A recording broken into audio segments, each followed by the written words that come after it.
হ্যাঁ রে বাবা, হ্যাঁ জানি ষষ্ঠীর ভিডিওটা দিতে একটু দেরি হয়ে গেছে, তাই বলে কি তোমরা স্কিপ করে যাবে বলো? তো এটা হচ্ছে আমাদের ওল্ড মালদা সহযোগিতা ক্লাবের ঠাকুর। প্রতি বছরই আমরা এখানে থাকি এবং সকাল থেকে পুজোর সমস্ত যোগাড় যন্ত্রণা করি, আর ষষ্ঠী থেকেই আমাদের শুরু হয়ে যায়। এটা হচ্ছে আমার ষষ্ঠীর লুক। তো সকাল সকাল গিয়ে আমি দেখি কিছু মানুষ দাঁত কেলাচ্ছিল আর কিছু মানুষ পুজোর জোগাড় করছিল। আর এখানে আমার ভোলে বাবাকে দেখো চুপটি করে বসেছিল। আর এই ছেলেটার কষ্ট আমার চোখে দেখা যায় না, পুজোতে আর ঘোরার কোনো সঙ্গী নেই, তাই ও মন খারাপ করে দাঁড়িয়েছিল। ওষুধটা কেমন করে আছে? হ্যাঁ,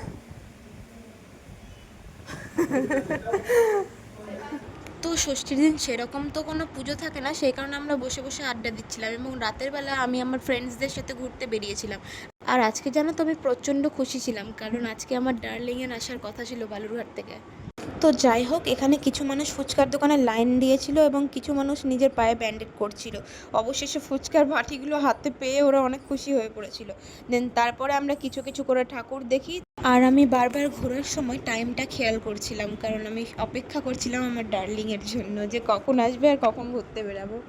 তারপর আমরা বেশ কয়েকটা ঠাকুর দেখার পর কোকা কোলা খেয়ে বাড়ি আসছিলামই। দেন তখন এই বাচ্চা মেয়েটা না পুরো কাঁদতে লাগে যে আমাকে ভটকা কিনে দে। তো দেখো এখানে ও বাজিটা পেয়ে না কতটা খুশি হয়ে পড়েছিল। তারপরে আমরা ওর সাথে যোগদান দিয়ে পড়ি, চল তোর সাথে আমরাও বাচ্চা হয়ে পড়ি।